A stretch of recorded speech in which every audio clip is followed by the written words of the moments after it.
Ayyappancoil Marykulam saint George ദേവാലയ തിരുനാളിന് തുടക്കമായി. ഇടവക വികാരി ഫാദർ വർഗീസ് കുളമ്പള്ളിൽ കൊടിയേറ്റ് കർമ്മം നിർവഹിച്ചു. ഇടവക മധ്യസ്ഥനായ വിശുദ്ധ ഗീവർഗീസിന്റെയും പരിശുദ്ധ കനികാമറിയത്തിന്റെയും വിശുദ്ധ സെബസ്ത്യാനോസിന്റെയും സംയുക്ത തിരുനാൾ ആഘോഷത്തിനാണ് തുടക്കമായത്. 30-ാം തീയതി ആരംഭിച്ച തിരുനാൾ ഫെബ്രുവരി 2-ന് സമാപിക്കും. കൂട്ടായ്മകളിൽ നിന്നും എത്തിച്ച കഴുന്ന് പ്രദക്ഷിണം ദേവാലയത്തിൽ എത്തിയ ശേഷം വികാരി ഫാദർ വർഗീസ് കുളമ്പള്ളിൽ കൊടിയേറ്റ് കർമ്മം നിർവഹിച്ചു.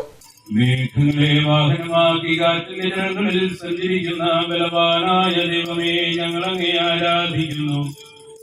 അങ്ങയുടെ മഹത്വത്തിനും വിശുദ്ധിയുടെ ബഹുമാനത്തിനുമായി ഞങ്ങൾ ഉയർത്തുന്ന ഈ പതാക പിതാവിന്റെയും പുത്രന്റെയും പരിശുദ്ധാത്മാവിന്റെ നാമത്തിൽ ആശീർവദിക്കണമേ.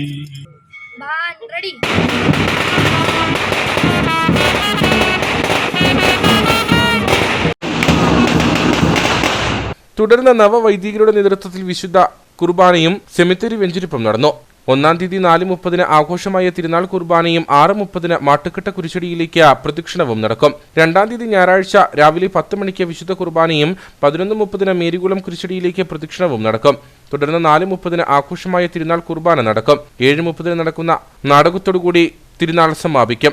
ഇടവക അസിസ്റ്റന്റ് വികാരി ഫാദർ തോമസ് കണ്ടത്തിൽ, കൈക്കാരന്മാരായ ജോസ് മല്ലൂരാത്ത, ഷാജി പാറേക്കുന്നേൽ, രാരിച്ചൻ കൂനമ്പാറയിൽ, ജനറൽ കൺവീനർ റോയി പുതുപ്പറമ്പിൽ തുടങ്ങിയവർ ആഘോഷ പരിപാടികൾക്ക് നേതൃത്വം നൽകും.